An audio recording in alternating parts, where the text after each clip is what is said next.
Kompleks Candi Arjuna merupakan candi tertua di tanah Jawa. Diperkirakan kompleks candi ini dibangun pada awal abad ke-9 Masehi.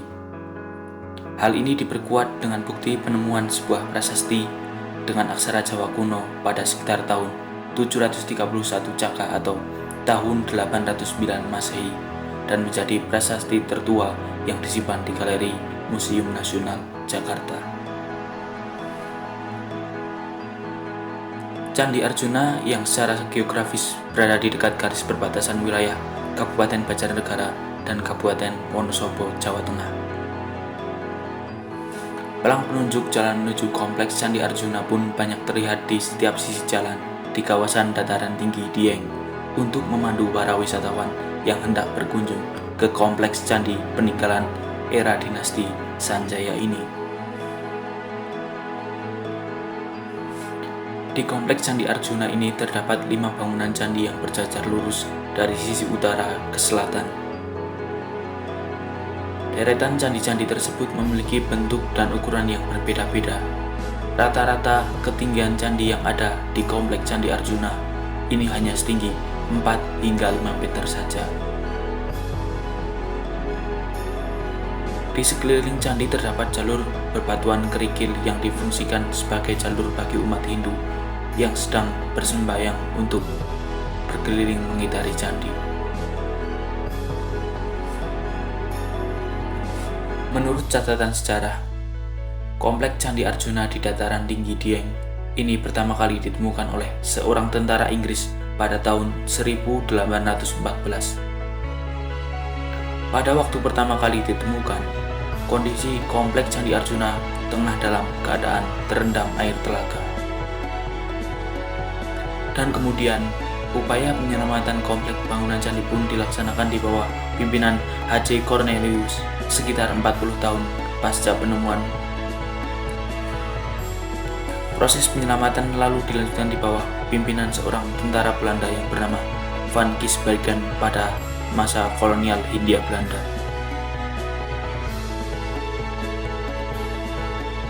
Menilik dari simbol kepercayaan, kompleks Candi Arjuna merupakan sebuah candi yang difungsikan sebagai tempat pemujaan bagi Dewa Siwa, dewa teragung dalam kepercayaan umat Hindu yang terkenal dengan Trimurti, Siwa, Wisnu, Brahma.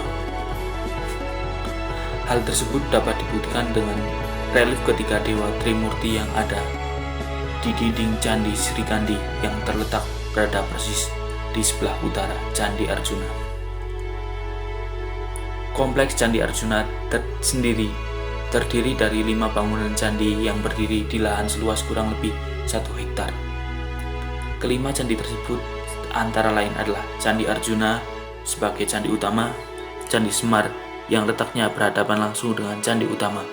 Kemudian berjajar berurutan hingga ke utara terdapat 3 candi, yaitu Candi Srikandi, Candi Sembadra, dan Candi Puntodewo.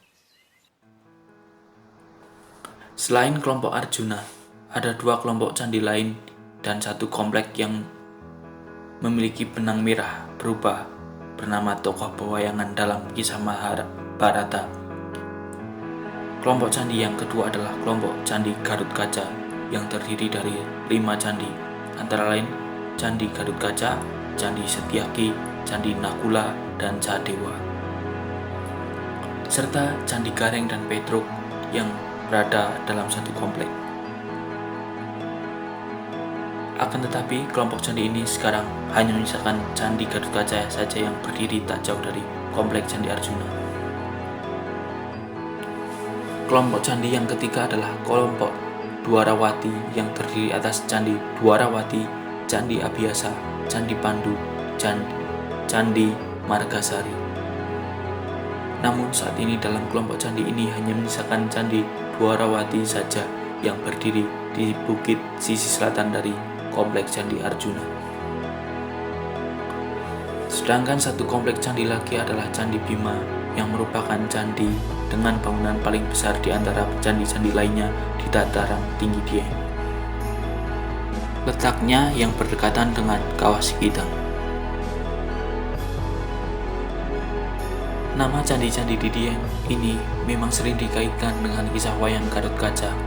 Konon, dulunya Kawah Sikitang merupakan kawah Candra di Muka, tempat digemblengnya putra Bima oleh Bathara Anggajali yang kemudian dikenal sebagai kesatria sakti mandraguna bernama Gathotkaca. Pemukiman di sekitar candi banyak anak kecil yang memiliki rambut gimbal. Rambut gimbal ini bukan dibuat, akan tapi tumbuh secara alami. Rambut gimbal alami ini tumbuh hanya pada rambut anak-anak tertentu di sekitar dataran tinggi Dieng. Mitos yang berkembang dan dipercayai sebagian masyarakat dataran tinggi Dieng sebagai rambut gimbal dianggap bisa membawa musibah atau masalah di kemudian hari, sehingga mesti diruat karena dipercaya akan mendatangkan rezeki dan si anak dapat hidup normal dengan rambut yang normal. Itulah mengapa kemudian muncul ritual budaya yaitu ruatan rambut gimbal yang biasa diadakan setahun sekali.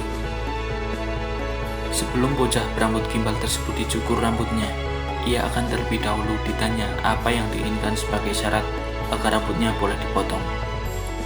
Permintaan anak tersebut harus dipenuhi, jika tidak, maka rambut gimbal di kepalanya akan tumbuh lagi meski dipotong berkali-kali. Sebelum upacara pemotongan rambut, akan dilakukan ritual doa di beberapa tempat agar upacara dapat berjalan lancar. Tempat-tempat tersebut adalah Candi Dwarawati, Komplek Candi Arjuna, Sendang Mair Koco, Candi Gathotkaca, Telaga Balai Kambang, Candi Bima, Kawah Sikitang, Komplek Pertapaan Mandalsari atau Gua di Telaga Warna, Kali Pepek, dan tempat pemakaman Dieng. Malam harinya akan dilanjutkan upacara jamasan pusaka, yaitu pencucian pusaka yang dibawa saat kirap anak-anak rambut gimbal untuk dicukur. Keesokan harinya baru dilakukan kirap menuju tempat pencukuran.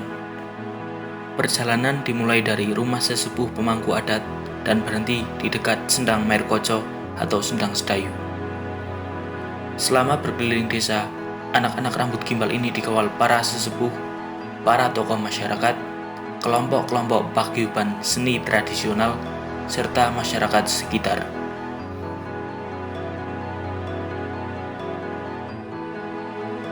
Sekian dari saya, terima kasih dan sampai jumpa.